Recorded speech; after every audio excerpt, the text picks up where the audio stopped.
आता एक ब्रेकिंग बातमी येते। बातमी नाशिकमध्ये अजित पवारांना मोठा धक्का बसलेला आहे। नाशिकचे राष्ट्रवादीचे जिल्हाध्यक्ष नानासाहेब महाले हे आता आधी राष्ट्रवादी काँग्रेस पक्षाच्या अजित पवार गटात होते। आज त्यांनी आपल्या 100 कार्यकर्त्यांसोबत शरद पवारांच्या राष्ट्रवादीमध्ये प्रवेश केलेला आहे।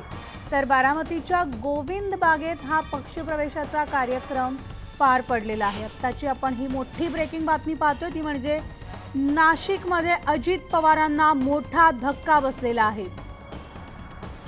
अजित पवार गटातून जवळपास 100 जण शरद पवारांच्या पक्षात प्रवेश करतात। हा कार्यक्रम जो आहे तो बारामतीमध्ये पार पडलेला आहे।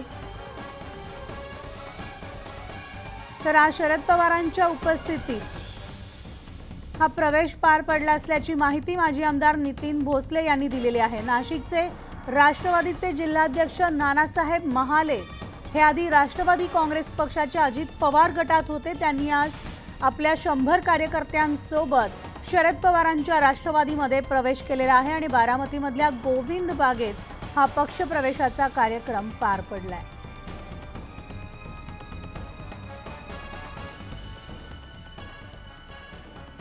बारामतीच्या गोविंद बागेत मी आता उभा आहे आणि नाशिकचे एक शिष्टमंडळ शरदचंद्र पवार यांना भेटायला आलेले आहेत आणि शरद पवार पक्षामध्ये ते प्रवेश करणार आहेत।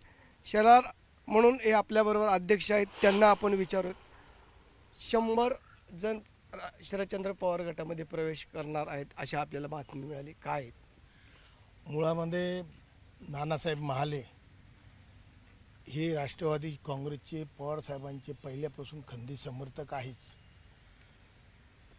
इतक्या दिवस त्यांची ते येणार होते, त्यामुळे आता त्यांनी अधिकृतरित्या राष्ट्रवादी काँग्रेस पक्षामध्ये प्रवेश केला।